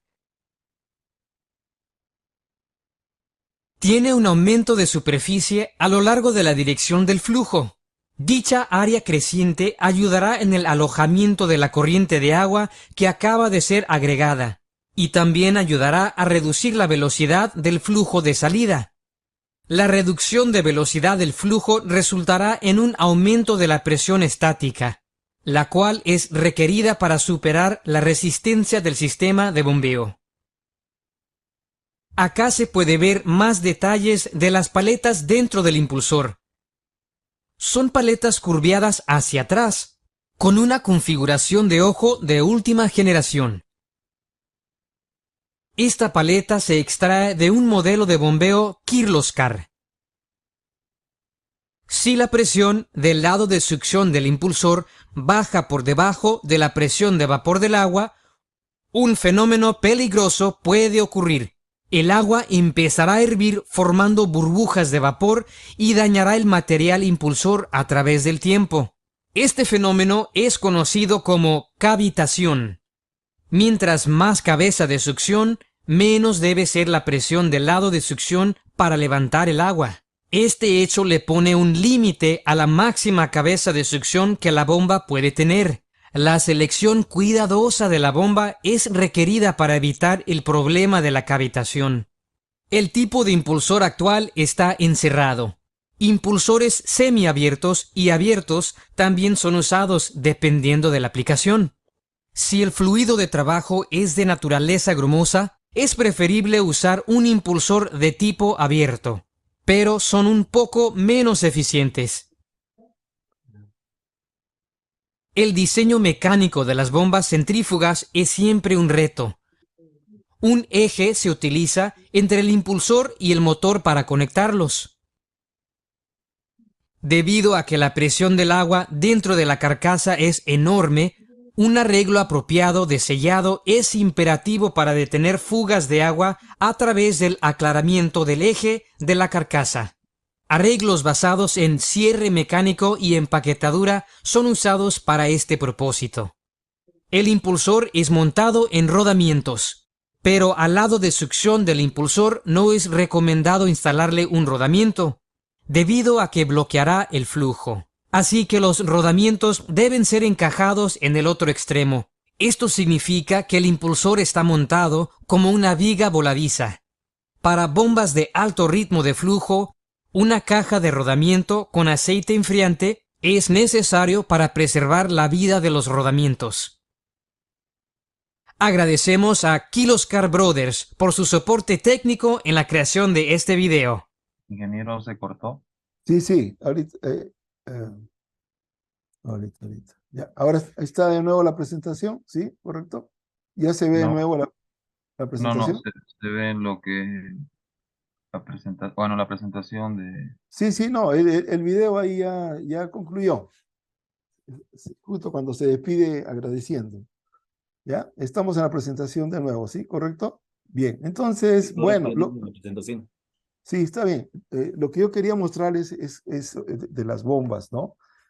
Como, ya ustedes han visto cómo es que trabaja una bomba y realmente es bien importante entonces que toda esta parte esté llena con agua, ¿no? Vamos a ver un ratito aquí. Bien. Bien, entonces, hay un dato muy interesante que es bueno que lo consideremos, ¿no? Las alturas de succión está en función de la altitud. El tema es este, mire, aquí hay presión atmosférica y entonces, dependiendo de la altitud, esta capacidad de succionar va disminuyendo. Y este es un cuadro, esto es sacado del Manual de Hidráulica de José María Acevedo Neto, en lo cual nos dice, por ejemplo, a nivel del mar, la presión atmosférica es 10, ¿correcto? Pero el límite práctico de succión es 760. Conforme va aumentando, por decirle a 300, entonces la presión atmosférica disminuye y el límite práctico de succión sería 740. Alturas ya como más de 3000, digamos, con el altiplano, ya la presión atmosférica es del orden de 7 nada más, y el límite práctico de succión es 520. O sea, en términos prácticos es imposible que haya a veces succiones, no hay cisternas de estas alturas, pero lo que quiero connotarles es esto, ¿no? De que cuando uno selecciona una bomba, tiene que dar a qué altitud está sobre el nivel del mar.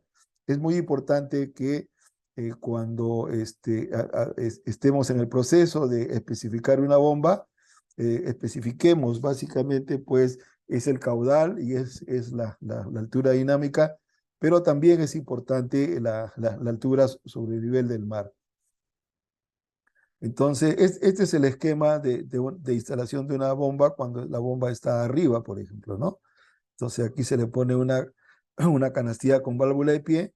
Cuando esto comienza a funcionar, entonces aquí el agua se va a desplazar de aquí y va a subir. En el caso de esta configuración que está a un lado, aquí está la canastilla con válvula. No necesita aquí, por si acaso, necesariamente válvula de pie, porque aquí siempre va a haber una carga de agua. Pero igual, ¿no? La idea es que esté lleno. La mejor condición, por si acaso, para un equipo de bombeo es así, cuando ahí se dice carga positiva sobre la bomba, o sea, siempre esto va a estar lleno, difícil que una cisterna quede vacía. Y por último, si una cisterna va quedando vacía, hay un mecanismo que hace que la bomba no encienda, ¿no? Entonces, siempre la condición menos, digamos, menos favorable es cuando las bombas están arriba.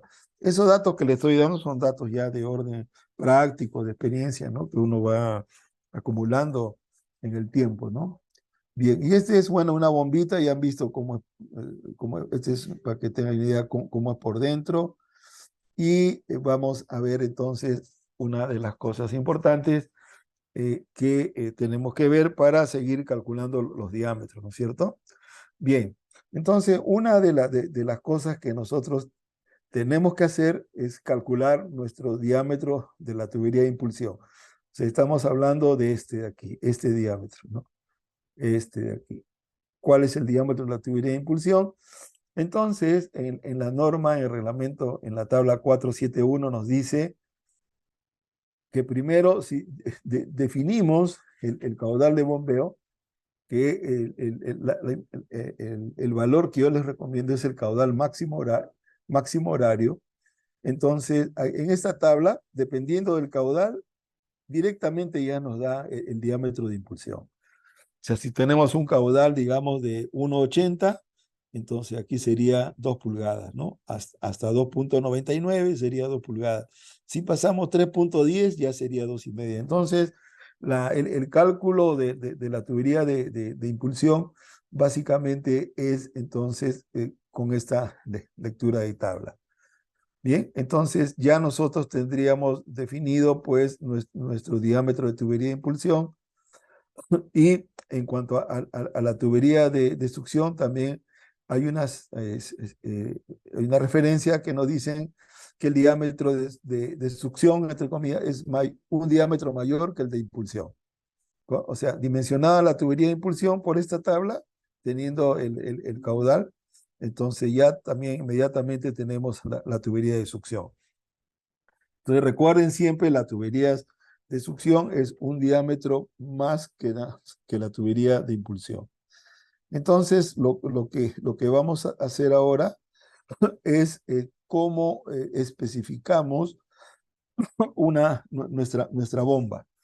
Normalmente las bombas se tienen que especificar por el caudal y por la altura dinámica. Entonces, hemos dicho que el caudal de impulsión es igual al máximo, a la máxima demanda simultánea. Quiero explicarles por qué. Es difícil, no hay a veces en los textos o en el reglamento aún lo puede decir muy frío también, pero yo quiero compartirles algo porque es la máxima demanda simultánea. Ese es un concepto que, pues, en el caso particular que yo tuve de formación en la Universidad Nacional de Ingeniería, en la UNI de Lima, nuestro catedrático nos explicó y yo lo que hago es transmitirles esa experiencia, digamos. Bien, digamos que este es nuestro esquemita, que tenemos nuestro tanque, ¿no es cierto? Aquí tenemos la bomba que va a venir y va a llenar aquí, pero a ver, ya hemos visto la condición más desfavorable. Ahora, veamos por qué razón decimos que el caudal que tiene que entrar de acá tiene que ser igual al máximo horario. Mire, la peor condición, o sea, la más desfavorable en cuanto a caudales, ¿cuál sería? Que esté ocurriendo la máxima demanda simultánea y el tanque esté casi vacío. Casi, o sea, es una situación solo para reflexionar, porque uno pone mecanismos para que no ocurra así, que después le voy a explicar. Entonces, la peor condición sería que esté el tanque casi vacío por cualquier razón y esté ocurriendo la máxima demanda. Entonces, por esa razón, entonces es que es conveniente que la cantidad de agua que nos va a exigir el sistema sea igual al que va a entrar en el tanque elevado, que es de la tubería de impulsión. Es la única explicación que puede haber para considerarlo y es algo que se hace pues en forma práctica de hace N años también, ¿no? Y solamente quería hacerles el alcance de, como digo, hay cosas que se enseñan y a veces no tienen una explicación. Se las doy por si también tienen necesidad también de compartir o de sustentar a veces este concepto, ¿no? Bien. Entonces, lo que vamos a calcular entonces ahorita es las características de la bomba. Entonces tenemos que el caudal de impulsión es igual de la máxima demanda simultánea, que es 2.31 litros por segundo, ¿correcto? Bien, entonces vamos a calcular el equipo de bombeo. Entonces, el cálculo de equipo de bombeo considera la definición del caudal de bombeo, que hemos dicho que es la máxima demanda simultánea, el diámetro de impulsión, que ya lo tenemos calculado, correcto, de acuerdo a esta tabla que nos da el RENISDA. Tenemos, bien, y ahora lo que nos faltaría calcular es la altura dinámica, que es el componente hidráulico que tenemos que dar para nuestra bomba, y como consecuencia del caudal y la altura dinámica, vamos a calcular la potencia de la bomba. Bien, entonces vamos a poner un ejemplo. Entonces, el caudal de bombeo es el caudal máximo definido en la tubería de impulsión. Está claro, ¿no? Que en este caso sería 2.31 litros por segundo. Entonces, con 2.31 litros por segundo, nos vamos a la tabla y aquí, pues, para 1,5 el máximo es 1,60. Luego estaríamos por acá en la tubería de 2. Entonces, le ponemos 2 pulgadas y la tubería de succión sería un diámetro más, que es 2,5. Y eso es lo que está aquí. Diámetro de tubería de impulsión 2, diámetro de tubería de succión 2,5. ¿Bien? Entonces, lo que nos faltaría calcular es la altura dinámica. ¿Qué cosa es la altura dinámica? Es lo siguiente. Vamos a ver un ratito, aquí hay unos esquemas. Siempre es importante los conceptos, ¿no? La altura dinámica es la altura cuando la bomba está funcionando, ¿correcto? Cuando la bomba está funcionando para llegar de acá hasta acá, tiene que hacer varias cosas. Primero, tiene que elevar, o sea, desde aquí hasta acá, que sería toda esta altura. Es la primera variable. La segunda es, tiene que vencer las pérdidas de carga al pasar por aquí, por todas las tuberías, así, por todas las tuberías. Segundo, tiene que vencer la pérdida de carga por accesorios, por cada los accesorios que ustedes ya también ya saben cómo calcular. Entonces, esos son los criterios que tenemos que resolver.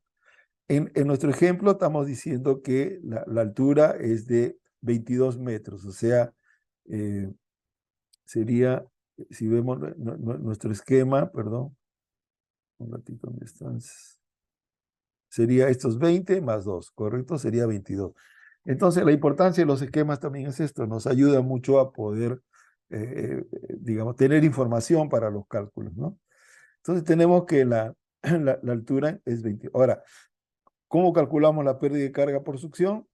Entonces, en este caso no vamos a usar tablas, vamos a hacerlo así en forma lineal. Y el diámetro de la succión es 2,5, la longitud es 3 metros, eso lo sacamos del plano. El caudal es 2.31 litros por segundo. Y pues con estos valores, vamos de la tabla de Hassen-Williams, vamos a tener la velocidad y tenemos la gradiente hidráulica. Y entonces la pérdida de carga va a ser igual a 3 metros por la gradiente hidráulica y sería este valor de 0.03 metros. Tenemos pérdida de carga en la tubería de impulsión, tenemos el diámetro 2 pulgadas, la longitud es 30 metros, eso sale también midiendo, el caudal es 2.31, con la fórmula de Hassen-Williams sacamos la velocidad y la gradiente, y en este caso tenemos que la pérdida en la tubería de impulsión va a ser igual a la longitud total por la gradiente hidráulica y nos da entonces una pérdida de 0.90 metros. La pérdida de carga por longitud equivalente en accesorios sería, contamos también de los planos, es un codo de 2,5 por 90, que la longitud equivalente es este valor. Tenemos una válvula de pie de 2,5, que la longitud equivalente es 17,44. El total nos da 20.01 y la pérdida de carga por succión sería 20.01 por la gradiente hidráulica y nos da este valor. La pérdida de carga, longitud equivalente a accesorios, entonces en la impulsión son 3 codos de 2 por 90. Esto siempre lo sacamos de los planos, ¿no? Serían 3 por 2.04, 6.1, una válvula check de 2 pulgadas, 1 por 5.7 da 5.7, una válvula de cortina o de compuerta es 12.7, total 24.5 metros.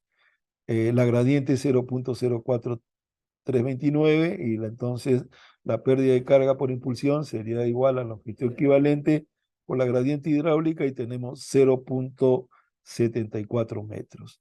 De ese modo, entonces, tenemos la pérdida de carga por succión e impulsión es 0.95. Entonces, lo que hacemos es reemplazar esos valores que hemos calculado, ¿no? Y obtenemos que la presión final es 25.88. Por seguridad y considerando de que hay una entrada de agua y porque la norma nos dice que siempre debemos tener una presión de 2 metros, esto es como algo de seguridad, ¿ah? Sí, pueden ponerle aquí estos 2 metros. Y de ese modo tenemos la altura dinámica de bombeo. Entonces, recién tenemos caracterizada nuestra bomba, que sería pues el caudal y la altura dinámica. Entonces tenemos un caudal de 2.31 litros por segundo y una altura dinámica de 25.63 metros, ¿correcto? Entonces, cuando nosotros vamos a adquirir una bomba o vamos a especificar, el dato importante que tenemos que dar es caudal y altura dinámica. Esto es muy importante. La potencia en realidad es una información, si vale el término, para la parte eléctrica. La potencia no nos representa una bomba. Hay una tendencia también, así pues, de costumbre, de hábito, de hablar de bombas en función de HPs. Para el lenguaje eléctrico sí es correcto, ¿no? Pero para el lenguaje sanitario no. Una bomba está caracterizada por su caudal y por su altura dinámica. Primero vamos a ver este ejemplo y después le voy a explicar un poquito más por qué. Entonces, la potencia de la bomba se saca por esta fórmula, es el caudal por altura dinámica entre eficiencia por 75, ¿correcto? Entonces, en cuanto a unidades, la potencia que es P va a estar en HPs, el caudal en litros por segundo la altura dinámica en metros, la eficiencia es un valor que valía, normalmente se considera 0,6 hasta 0,8 y depende de cada bomba. Y este valor de 75 es un factor de conversión que nos permite combinar, si vale el término, entre el caudal en litros por segundo, entre la altura dinámica en metros, y de modo tal que con este factor obtenemos HPs. Esa es la interpretación, si vale el término, de esta fórmula que es conocida. Entonces, aquí tenemos el caudal, que es 2.31 litros por segundo. Aquí tenemos la altura dinámica y nos da 25.63 metros. Reemplazamos, en este caso hemos puesto 0,8, esto puede ser de 0,6 a 0,8. Ahora le voy a explicar, en el caso nuestro no tiene mucha trascendencia. Y aquí nos sale una bomba de 1 HP, ¿correcto? Ahora, quiero explicarles por qué tenemos que definir la bomba como caudal y altura dinámica y no por HPs. Mire, si ustedes pueden ver esta fórmula, aquí arriba está caudal por altura dinámica y tenemos dos números, ¿no? 2.31 y 25.63. Podría darse el caso que tuviéramos todo lo inverso, que tengamos un caudal de 25.63 y una altura dinámica de 2.31 metros, ¿correcto? Y sin embargo la potencia nos va a salir un HP. O sea, pero las condiciones hidráulicas son totalmente diferentes. Sin embargo, el número que sale en HP es el mismo. Entonces, ese es eso no debe ser nuestra hidráulica, digamos, para el equipo bombeo. Nuestra información técnica que tenemos que dar, perdón, es hidráulica, es caudal y altura dinámica. La potencia solo va a servir para que el ingeniero electricista pues seleccione un cable en base a la potencia y el amperaje, el número de cable que va a abastecer, que va a alimentar para que nuestra bomba funcione, ¿ya? Pero le reitero, no es técnicamente correcto desde el punto de vista de instalación hidrosanitaria designar a la bomba por HP. Siempre recuerden, es caudal y altura dinámica. Entonces, cuando ustedes vayan donde un fabricante, entonces tienen que decirle, pues yo necesito una bomba de un caudal de 2.31 y una altura dinámica de este tipo. Entonces, ellos le van a escoger unas bombas que tienen que satisfacer estas necesidades. Bien, aquí hay un concepto que también quiero recomendarle. Ingeniero, una consulta. Sí, sí, diga. ¿Qué pasa si, por ejemplo, por X o Y motivo hemos llegado a una potencia de 10 HP, digamos, Sí, ¿no es cierto? y ahí. Y nosotros nos afecta en el sistema del medidor que tenemos. En ese caso, ¿cuál sería la solución? No. A ver, por eso les digo, nuestro lenguaje no es HPs, nuestro lenguaje es caudal y altura dinámica. Pero vamos a suponer que nos sale 10 HP, como usted dice. Estamos a un nivel de un proyecto, ¿correcto? Estamos a un nivel de diseño y es nuestra obligación darle este dato al ingeniero electricista. Él ya tiene que resolver el problema que usted comenta, que realmente para un ingeniero electricista no es ningún problema, porque él va a buscar un medidor, va a buscar todas las condiciones para que funcione esta bomba. En el caso de un hospital, por ejemplo, no solamente es esta bomba, es la bomba de incendios y hay una serie de equipos, ¿no? Entonces, el requerimiento que nosotros tenemos que darle, pues le digo, es para el electricista, en este caso, que sabría 10 HP, y decirle, bueno, la bomba que necesitamos para agua es 10 HP. Y él tiene que ver ya, así como nosotros hemos hecho todos nuestros cálculos, él igualito hace todos sus cálculos y va a definir entonces que necesita pues de repente una conexión especial o una subestación, inclusive en el caso de hospitales, por ejemplo, o aeropuertos, tiene que haber grupos electrógenos, ¿no? Entonces, pero es un tema ya, como digo, es tema de la parte electromecánica, ¿no? Ese es el ámbito en el cual se desarrolla. Nuestra responsabilidad, si vale el término, llega hasta decirle al ingeniero mecánico eléctrico que necesitamos una potencia aproximada, ese es el término, de 10 HP. Ahora, mejor si en el proyecto ya tenemos un fabricante como para hacer referencia, y sí, el fabricante ya sale de este marco teórico y con el caudal y la altura dinámica, en lo que hay en el mercado, ellos nos van a decir, ah, la bomba es de tantos HPs. Por eso es que este valor es muy teórico, ¿no? Porque en el mercado no va a haber exacto una bomba que para nosotros, digamos, que tenga un caudal de 231 y de 2563. Es imposible prácticamente, ¿no? Porque los fabricantes hacen bombas estándar, ¿no? Y los motores también tienen sus potencias estándares. Es una combinación. Entonces, lo más probable es que encontremos de repente una bomba que nos dé un caudal de 2.7 litros por segundo y una altura dinámica de 28. Ya, esa va a ser la bomba que nos conviene, digamos. Eso también tiene que tenerlo bien claro como criterio. Este es un cálculo académico, un cálculo pues, de fórmulas, y la realidad siempre nos va a confrontar, ¿no?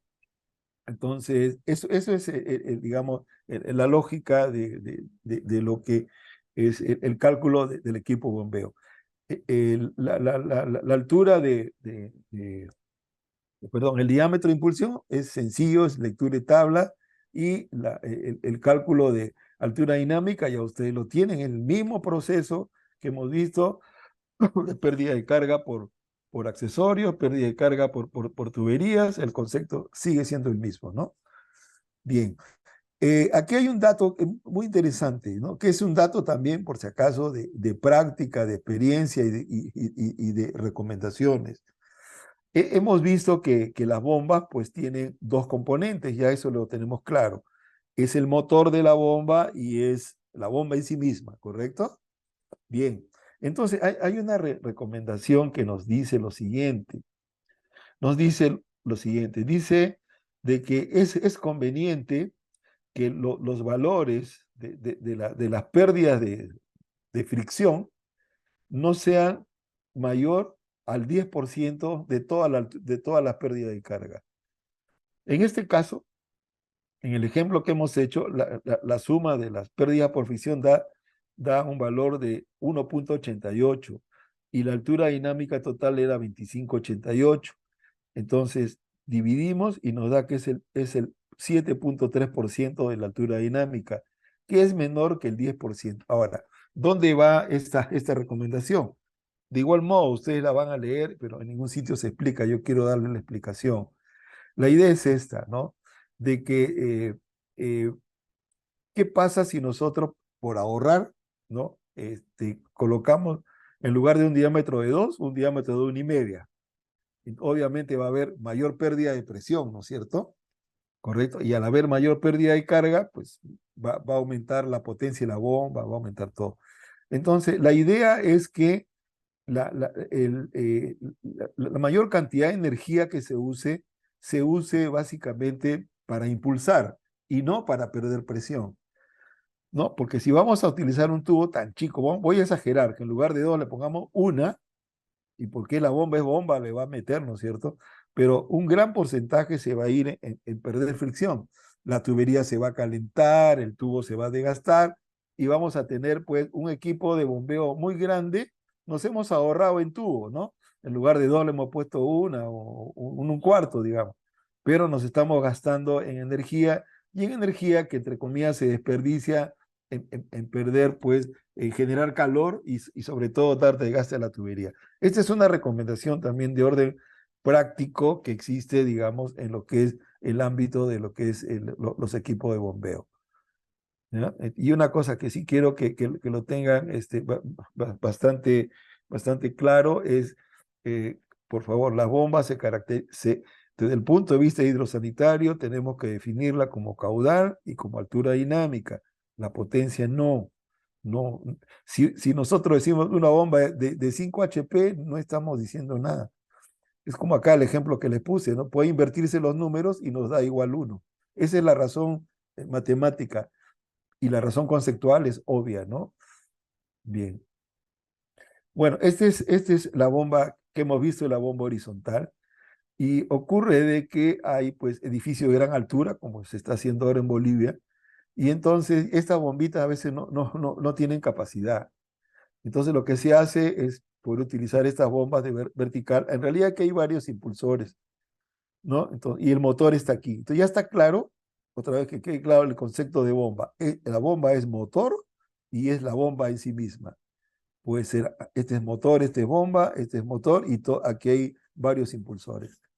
¿Ya? Entonces, esto se usa cuando hay pues, edificios de 25 pisos, etc. Había una consulta, por favor.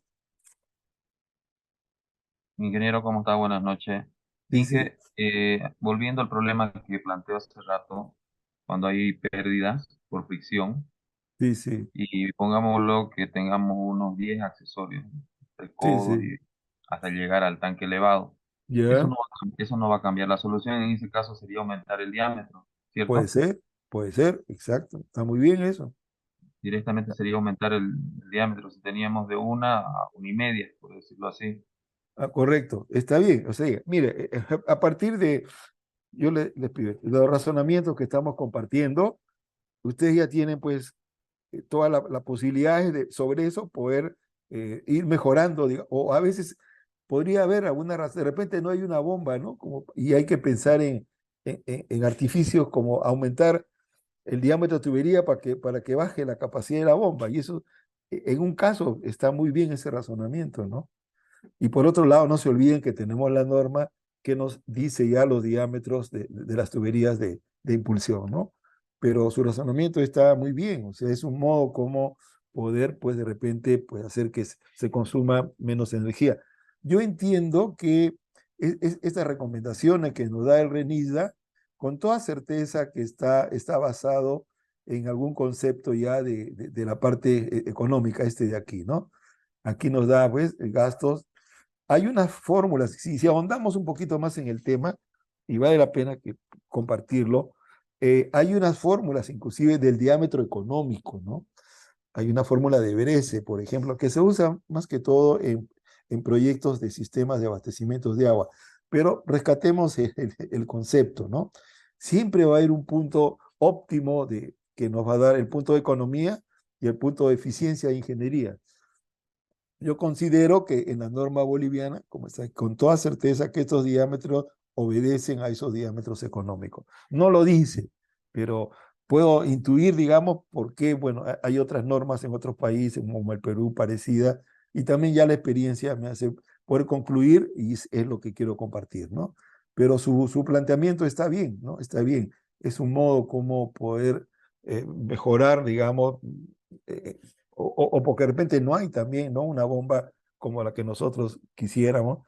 Esa es la parte que uno tiene que especular, ¿no? Por eso también, digamos, mi preocupación, si vale el término, de que en ese curso, aparte de los cálculos, ¿no? Desarrollemos o veamos conceptos, ¿no? Entonces, las preguntas ayudan mucho, ¿no? Para poder enriquecer, digamos, en base a experiencias o en base a algunas consultas como la que se ha hecho hace un ratito, ¿no? Muchas gracias, ingeniero. Una consulta más, por Sí, favor. sí, no, no, está bien, toda la... Volviendo al tema de lo que es la succión Ah, sí. en el gráfico, por favor. A ver, ratito, ratito, a ver. A ver, cualquiera, allá. A ver, o aquí tenemos un cuadrito mejor, creo. Tomando ese caso, bueno, Bueno, nos dan, tenemos, tenemos que calcular lo que es la altura, ¿no? La distancia que viene sí, sí, desde el sí, pie. todos. Correcto, correcto. Existe un mínimo, sabemos que la válvula de pie evita de que el agua vuelva, o sea, se vacíe Correcto, todo lo que es correcto. la tubería de succión. Excelente. Pero pongámoslo así, existe una distancia mínimo máxima de que pueda trabajar la bomba.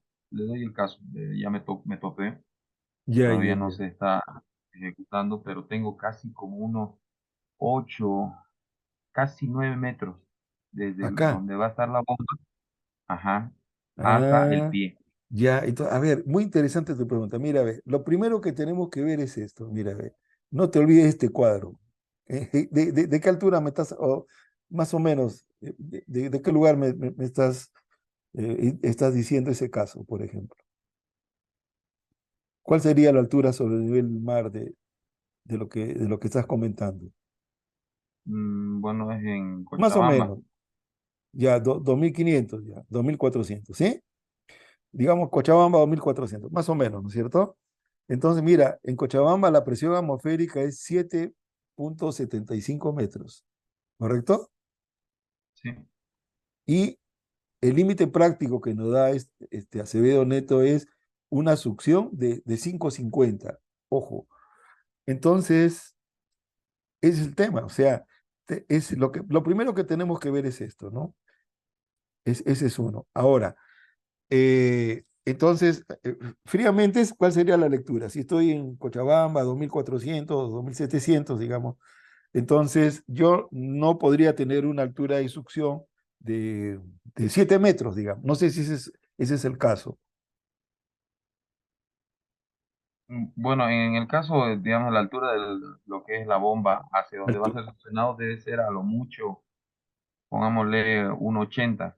Entonces poquito, ya. Entonces hay otro concepto que es importante. Primera cosa, está bien, si es esa medida, no hay problema. El otro problema, el otro tema es que siempre tiene que estar lleno de agua. Ya lo han visto en el videito. Eso se lo voy a pasar el video y hay otro también para que lo vean con detenimiento, donde está con más detalle lo que ahora les quiero compartir. En términos prácticos, esto tiene que estar lleno de agua, si no, no funciona. Decididamente no funciona y hemos visto que la bomba no chupa, no hace vacío, ¿no? Sino aquí, como hay mayor presión aquí, esto se mueve y eso es todo lo que hace. Hay un factor que tiene que ver con la cavitación y que se llama el NPCH. Ese yo les voy a enviar, hay unas tablas cómo calcular y en ese video también hay una muy buena explicación. Es un video bastante largo, pero vale la pena que ustedes lo vean y se tomen el tiempo de verlo. Entonces, cuando uno compra una bomba, uno tiene que dar el caudal y la altura dinámica. Y el que nos vende nos tiene que asegurar y en unos gráficos nos va a mostrar, sí, aquí está su caudal, aquí está su altura dinámica. No va a ser exacto porque no va a haber. Y hay otra variable que se llama el NPSH que tiene que ver justo con la cavitación o con el tema, digamos, de esta altura disponible, ¿no? Y ese dato uno lo verifica con el proveedor, no hay otro modo, ¿no? Entonces, yo les voy a dar información más precisa, inclusive hay una tablita Excel, cómo calcular el NPSH, pero les reitero, eso tiene que coordinarse muy estrechamente con el proveedor. Y Miro, una Gracias, consulta. ingeniero. Sí, dígame. Por ejemplo, si nosotros hemos calculado una bomba y nos sale 2 HP, ¿no? Como decía usted, hablamos de la altura dinámica Sí, y la altura y el caudal. Ya. sí. Nos sale 2 HP, pero en el mercado no tenemos esa bomba. ¿Podemos colocar dos bombas No. A ver, una disculpa que mira, a ver. Cuando vayas donde un proveedor, el dato que no debes de darle, así, de primera intención es el HP. Ya estamos viendo. Lo que tienes que decirle, yo necesito una bomba, así, en este caso, para 2,31 litros por segundo y a una altura de 25,63. No debes decirle, yo quiero una bomba de un HP porque en el mercado no hay la bomba a la medida. Entonces, él va a ver sus curvas y te va a decir, esta bomba, ¿no? Satisface su caudal y satisface su altura dinámica. Y recién nos vamos a enterar cuál es el HP, obviamente comercial, porque obviamente no hay bombas pues a la medida, ¿no? Hay rangos de presión. Pero le reitero, no hay que mezclar el tema hidráulico con el tema de motor.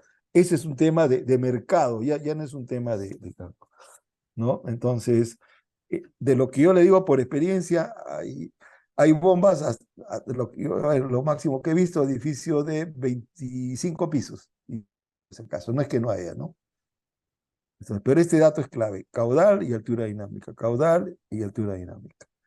¿Ya? Por favor, le reitero y le agradezco la pregunta porque hay que reiterar. Lo que pasa es que cuando pues tenemos algunas, yo digo como unas tradiciones o costumbres técnicas que no va repitiendo todo el tiempo, pues uno se queda con el concepto, ¿no? Entonces, Le reitero, el concepto de HP no define una bomba. Y hemos visto que la bomba tiene dos partes, tiene motor y tiene... Este es bomba, este es el motor de la bomba. Podría ser a gasolina o a petróleo inclusive. Igual, aquí está adentro, aquí hay varias bombas, de esto hay varios aquí en serie, ¿no? Y aquí está el motor, ¿no? Entonces, en el caso nuestro hidráulico, hidrosanitario está en DAL, caudal y altura dinámica. Y lo que el mercado nos ofrezca, recién vamos a enterarnos cuál es el tamaño del motor comercial y cada proveedor tiene sus propias características, como los autos, ¿no? Tiene su propia característica.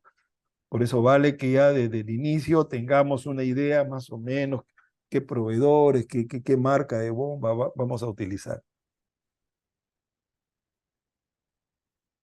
Ingeniero, igual al margen de todo eso, Sí, ya sí, sea por altura dinámica y el caudal uno le sí, da, sí. y le dice en el mercado, no existe esta bomba, pero tengo esta otra que él puede usar. Ah, sí, A excelente. eso me refiero. No, está muy bien, ¿no? Si nos dicen así, pues está bien, ¿no? O sea, pero es el mercado el que nos define al final. Ya tenemos el concepto, ¿no es cierto? Entonces, sobre eso uno decide, ¿no? No hay esta, pero hay esta. O como estas bombas verticales, por ejemplo, aquí hay varias bombas en serie, ¿no? Estas se usan básicamente en pozo profundo a veces. Pozo, estamos hablando de 100 metros, de 200, ¿no? Entonces, los impulsores están aquí metidos, ¿no? Y normalmente cuando son bombas de edificio muy alto, que son de buena potencia, normalmente ya uno pasa a este tipo de bombas vertical, ¿no? Como la que ven acá. Y ustedes ven acá, este motor es grandote, ¿no? Entonces, pues está bien, tu razonamiento está bien. Le reitero, hay que, no podemos desligarnos los proyectistas, menos los que construimos, con la parte que hay en el mercado, ¿no? Y ese razonamiento está muy bien porque no hay pues la bomba, ni en HP tampoco exacto, ni tampoco ni siquiera el caudal y altura dinámica. Es lo que más se aproxime.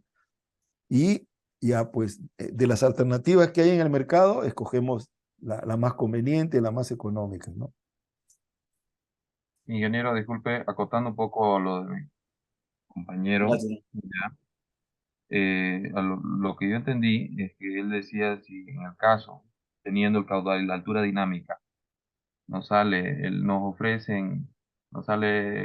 2 HP como decía, pero él comenta de que se podía trabajar con uno y uno para compensar. Yo tengo entendido de que es con 2 HP, por decirlo así, ¿no? Es lo que nos ofrece el mercado. Y no hay disponible, pongámosle 2.5, pero si yo quiero colocar dos es para alternar, ¿no? Por si uno me falla, tengo el otro. Y en general, cuando uno usa, a ver, una de las reglas que hay, y norma, por si acaso, es que los equipos tienen que ser doble de bombeo. Aquí en el esquema figura uno, lo normal es poner dos de la misma característica, por si acaso. Eso es lo recomendable, ¿no? Sí, está bien. Gracias, ingeniero. ¿Ya? Por favor, no, está bien. Muchas gracias, por sus preguntas, porque es importante sobre todo este tema de la bombita. Hay bastante dificultad, digamos, a veces en los niveles de supervisión uno se da cuenta, ¿no? Cuando hay que comprar y proponen alguna cosa que no es lo correcto. Por último, quería compartirles este último esquemita y solamente, mire, compartirles algo. Este es un tanque elevado. Normalmente aquí están las salidas, ¿no? Entonces, lo que tiene este de singular es que aquí hay como una toma de aire, ¿ve? A la salida, aquí tiene como unas tomas de aire, una toma de aire, una toma de aire. En realidad esto es buenísimo porque hace que, digamos, si por aquí está saliendo el agua, haya primero la presión atmosférica que está aquí, ¿no? Y también hay una presión atmosférica en este punto. Entonces, la descarga es muy rápida, muy efectiva. Entonces, cuando no hay este tubito, entonces a veces hay dificultad, sobre todo en los pisos altos, a veces no sale agua. Eso se lo comparto por si alguna vez les toque el problema de que por qué no sale agua en el piso, en los pisos superiores. A veces con este simple detalle se soluciona. Mejor si lo ponen en sus proyectos. Simplemente es sacar un tubito hacia arriba, ¿no? Eso quería compartirles para cerrar esta clase. Léanlo, aquí está un poquito más explicado todo. Y bueno, es lo que quería pues compartir hoy día. Y pues si no hubiera más consultas, siempre agradecer su participación y muchas gracias por las consultas. Ingeniero, Siempre, sí, sí, diga. una preguntita. Cuando se colocan las bombas y se colocan en paralelo, ¿cuál es Para, el mejor funcionamiento de las bombas? ¿Que trabajen una hasta ah, que pueda fregarse o pueda cambiarse o no, puede sí, funcionar en paralelo sí, un sí, cierto tiempo mediante el tablero para ver si las bombas correcto. trabajan Muy bien la en pregunta. diferente tiempo? Buena Por favor. Excelente. La recomendación es esta. Cada bomba tiene que tener la capacidad total, ¿ya? Y Correcto. en el tablero eléctrico hay un sistema que nos va a hacer trabajar alternadamente una y otra. O sea, como que se van a desgastar a la vez, ¿no? Y es bien difícil, pues, de que se malogre, pues, las dos, digamos. En el tiempo, de repente, por alguna razón, una se malogra, pero va a quedar la otra que tiene la capacidad total, ¿no? Entonces, lo conveniente, según mi criterio, es tener dos bombas con capacidad total y, bueno, es una alternativa, es una decisión ya muy personal, si quieren partirla en dos o hasta en tres, ¿no? Es lo que yo considero que es práctico es eso, ¿no? Ok, gracias. Ingeniero, buenas noches. Sí, sí, diga. Bueno, comentarle que en los últimos proyectos que donde me ha tocado participar se utiliza un sistema indirecto mediante hidroneumático, hidrocel, ¿no? Ah, sí. Entonces, quería consultarle, ¿no? Si es que podemos ver este tema de, bueno, cómo controlar la presión en el punto más Ah, sí, en el punto más sí, sí, desfavorable, excelente. utilizando este sistema, ¿no? Hidroneumático Sí, y también si podemos ver también, por favor, el tema de cómo llegar a estos aspectos hidráulicos para correcto. poder ir donde los proveedores y Eso, obtener, ¿no? El hidrocel más óptimo para el oh, sistema. excelente. Muchas gracias por tu participación y adelantarle que la próxima clase justo es de tanques hidroneumáticos. ¿Ya? Ah, ya Ese buenísimo. es, sí, no, buenísimo, claro que sí. ¿Ya? Y le voy a agradecer su participación con lo que conozcan, con las preguntas que tengan. Siempre ayuda mucho a poder desarrollar la clase. Pero la próxima clase justo es con hidroceles o tanques hidroneumáticos, ¿no? Listo, gracias, ingeniero. A usted le gracias, pues. Bueno, si no hubiera más consultas, por favor pediría a nuestros organizadores, pues, que podemos dar por concluido esta clase. No sé si están presentes, por favor. Agradecerle, doctor Francisco, por la clase muy bonita y agradecerle también a todos los ingenieros que estuvieron presentes. Que tengan un bonito domingo y nos vemos el lunes. Muy bien, muchas gracias a todos, que tengan un buen fin de semana, un buen descanso. Que Dios los bendiga.